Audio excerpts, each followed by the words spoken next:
Shalom Bapak Ibu, Saudara-saudara, rekan-rekan pelayan Injil Gesjas Jawa Barat. Hari ini 17 Agustus 2022 kita merayakan hari ulang tahun kemerdekaan Republik Indonesia yang ke-77.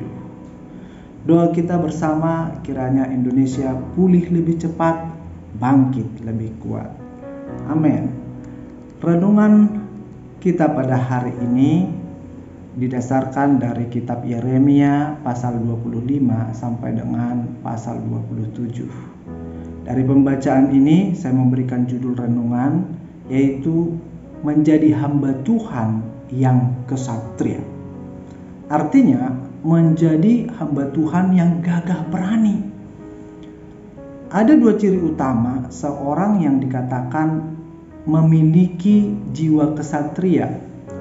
Dan kedua hal ini kita dapati di dalam diri Nabi Yeremia. Dan tentu saja inilah yang menjadi pelajaran, menjadi teladan bagi kita melalui renungan hari ini. Dua ciri itu adalah yang pertama, Nabi Yeremia tidak takut resiko.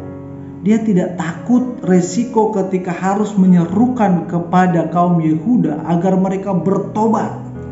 Dia tidak takut resiko, dia begitu tegas menegur dosa-dosa mereka. Dia tegur mereka agar mereka meninggalkan berhala-berhala dan kembali kepada Tuhan.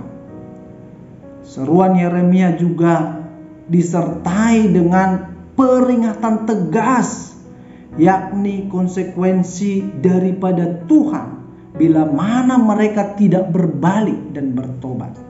Hal itu kita bisa baca dalam pasal 25 ayat 8 sampai dengan 11. Kita bisa lihat bahwa seluruh negeri akan diluluh lantakkan.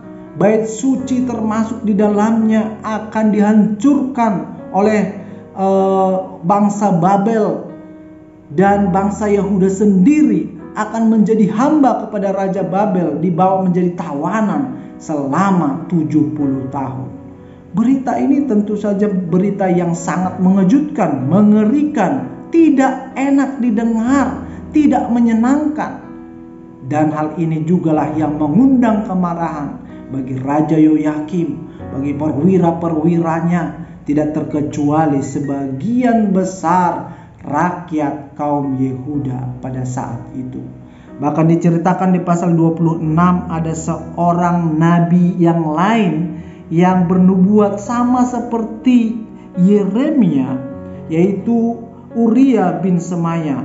Pasal 26 ayat 20, dan kita baca selanjutnya ternyata dia pada akhirnya benar-benar harus dibunuh. Itulah resiko untuk menyampaikan, untuk menegur dan membawa berita yang tidak enak didengar. Tetapi apakah Yeremia takut terhadap resiko itu? Tidak. Yeremia tetap mengambil resiko, dia tetap memberitakan dengan tegas apa yang memang tanggung jawabnya daripada Tuhan. Bapak Ibu yang dikasihi oleh Tuhan, seberapa banyak hamba Tuhan saat ini yang pilih-pilih hanya mau menyampaikan khotbah-khotbah yang enak didengar. Khotbah motivasi, khotbah kata-kata positif, khotbah berkat, khotbah kunci sukses, khotbah hidup bahagia, khotbah kesembuhan dan mujizat. Enak-enak sekali didengar, bukan? Tapi sangat sedikit hamba-hamba Tuhan yang berani mengambil resiko untuk berani menegur jemaat ketika mereka jatuh di dalam dosa. Menegur mereka. Bapak Ibu yang dikasihi oleh Tuhan, kebenaran tidak selalu enak didengar, tapi itu adalah tanggung jawab kita sebagai hamba Tuhan. Teruslah sampaikan, jangan pernah takut resiko. Yang kedua, ciri seorang hamba Tuhan yang kesatria, yaitu tidak mudah menyerah. Nabi Yeremia dalam menyerukan pertobatan pada kaum Yehuda, ternyata sudah 23 tahun lamanya. Dia tidak pernah berhenti. Dan kabar buruknya, bangsa itu tidak mendengarkan dia. Tidak pernah dengar, tidak pernah taat. Tetapi apakah Yeremia berhenti dan menyerah. Tidak, dia tetap. Karena dia percaya, dia selalu konsisten dengan tekun dan sabar sampaikan apa yang memang firman Tuhan. Kalau umat itu mau berbalik dan bertobat. Dalam pasal 26 ayat 3, mungkin mereka mau mendengarkan dan masing-masing mau berbalik dari tingkah langkahnya yang jahat, sehingga aku menyesal akan malapetaka yang kurancangkan itu terhadap mereka oleh karena perbuatan-perbuatan mereka yang jahat. Dari ayat ini kita lihat bahwa selalu ada kesempatan untuk bertobat. Tangan Tuhan selalu terbuka menerima orang-orang yang mau bertobat.